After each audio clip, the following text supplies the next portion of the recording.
Okay, guys, we are successfully able to process the single checkout, but this one is a Stripe checkout. So let's say your application contain a form and you don't want to redirect on the Stripe checkout. You want to say that our user is entering the other information about the billing, and then he need an input where he will just input his card details and submit that payment, and we want to redirect on our own page, right? Not on the Stripe checkout.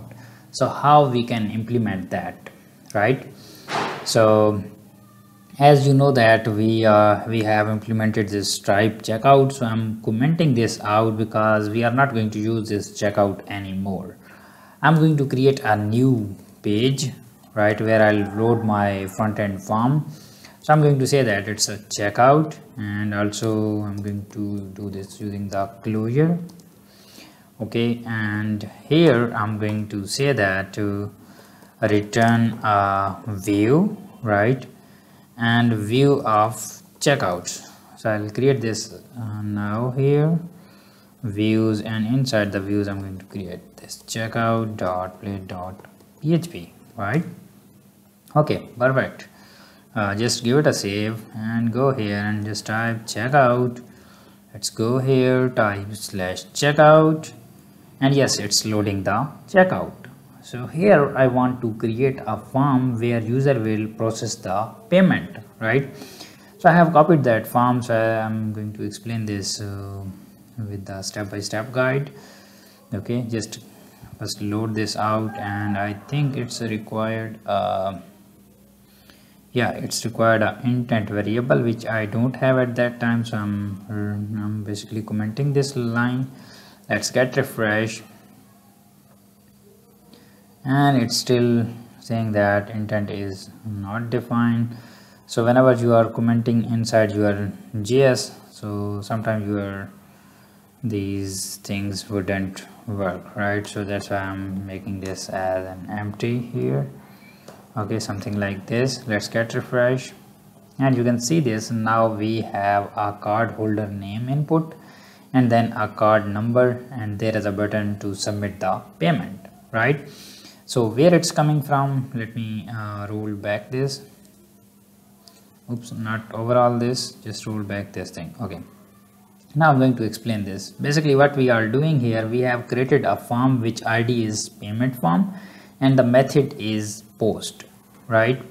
And here we have created an input which contain ID of cardholder name, which will hold our cardholder name. Perfect. Then we are using the Stripe elements here. So what is the meaning of this Stripe element? So basically our card input will be entered here. This one is coming from this JS, right? We have added a div which will handle the card element, and then these card elements are appending through the JS. I'll explain that in a minute, and then here I'll display that all of the error if I'm getting any of the error. And this one is a button which is responsible for submitting our payment, and this contain an ID of submit, right? You can see this one is a button, submit payment. Perfect. Okay, now we are using here stripejs.com/v3 Stripe library to authenticate the payment. Okay, and then we are passing here Stripe our public key, right, which we have configured in our .env file, right? I'm talking about this key, and then we are accessing it through our config file. If I go to this config services, and here you can see this, we are first getting the Stripe, and then we are calling this key. So basically we are getting this Stripe key from the env. We are not directly getting this because whenever our values are cached, so we can clear the config, so then these values are then reassigned again. So here we are doing this same. So basically it's returning a Stripe key. Okay, then we are creating a Stripe variable, and then we are creating the Stripe elements. So here we pass this to the elements, and then we are creating a card, right? And then we are mounting this to the card element, which I have explained you here that our card fields will be added here. Okay, then similarly we are getting a submit button ID which we have initialized here, and then I'm preventing this to not refresh the web page. And then this intent, we will get this in a minute from our this while loading this page. We will get this intent, and then we will grab that client secret from this intent, right? Okay, and then we will pass this to the confirm card payment method, right? This will be passed, and then it will return the payment intent, and if there is any errors, it will display the errors in above errors, this one, and if there is no error, it's successful, so it will return that payment successful, right? Otherwise it will say that redirecting to the authentication. Okay, this one is a front end logic which we are using, and here we need the payment intent. So what is the payment intent? So basically we are saying that what kind of payment we want to process, right? So before this we are using the user create payment intent, but this Stripe now updated that logic that whenever you are using the payment intent, you need, if you disable the redirect, you don't want to redirect, so then you need to must specify the return URL, or you can use this way to generate your payment intent, right? And here I'm going to paste this stuff, right? And let me rename this with the intent something, and then this would be, I'm going to pass this variable to the view, okay, payment intent, and here we need to specify the amount. So I'm not getting this amount from anywhere, so that's why I'm going to mention my variable name amount here, or I'm going to create that variable here at the top. Okay, so amount, and then amount would be the, maybe the, it's a what would be the amount, $35, and also make sure to convert this into the cents, because Stripe accept the value in the cents, and I already described that what is this cents. Okay, perfect.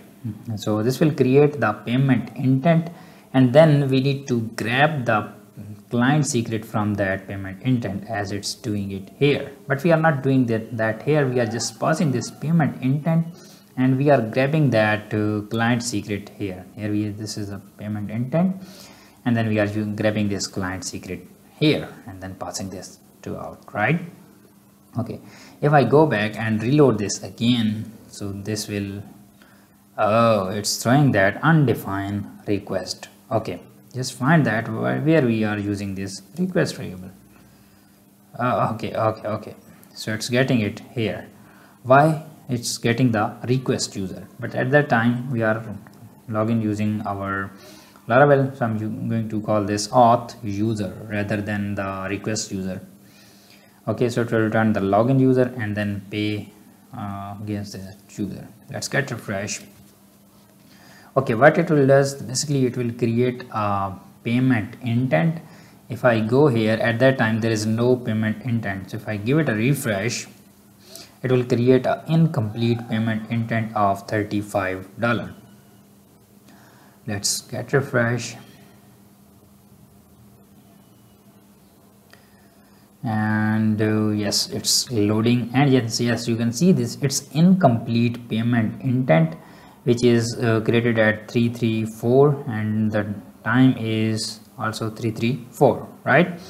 So why it's not completed? Because when we will enter the card details, so then this will be completed. At that time it's only the created the payment intent, right? It's not the complete payment.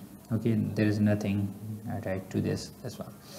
Okay, I'm going to now enter my details here. These are the dummy details. I'm going to enter the MasterCard details. Okay, these are the details, and now when I'll click on that submit payment, basically it will process this payment, this $35 payment, and if this card is correct, so then this will charge that card and then process this payment to incomplete to complete. Click on that payment intent, submit, and yes, you can see this, it's returning that payment successful. And if I go here and let's get refreshed, so you can see this 35 will be now become completed. Okay, so it's loading the transaction, and you can see this. Now it's returning that succeeded, and you can also click on that and you can see this. It's also attached to a card which I have entered, and then also returning that there is $35 is deducting, and other details are also mentioned here, right? Postal codes and so on things. Okay, just go here and do one more payment, right? I'm going back, and now I want to do the payment of maybe $70. Okay, no, not the 70, I want to make that 63, just a different number. Let's get refresh, and then this will generate the $63 incomplete payment intent, right? And let's see this here in the transaction tab, and perfect, you can see this, there is a $63, right? Here I'm going to say that I'm going to enter my different name, right?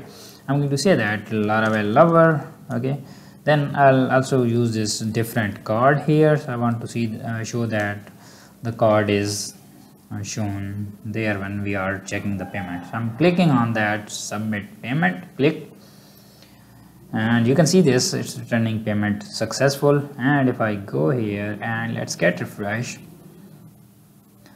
so now this will be marked as successful, and our payment and payment cardholder name will be attached to this one. Okay, yes, you can see this, it's successful, and you can see my card details in the payment section.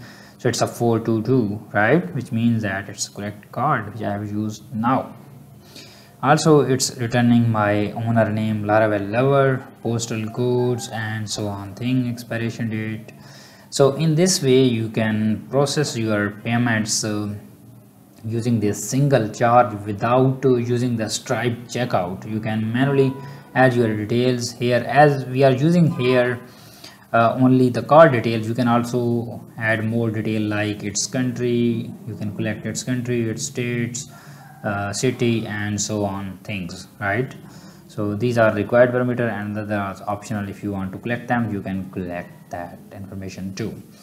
So let me know if you have any confusion. And before the previous version we are using the Stripe charge method, which isn't working. Now it's working, but we need to create a payment intent with the redirect URL, so then this will work. This one is the way people are getting a lot of issues, so that's why I'm shooting this to clear their issues. So in this way you will charge your customer. Thank you so much guys for watching the video, and I'll see you guys in the next one. Bye bye.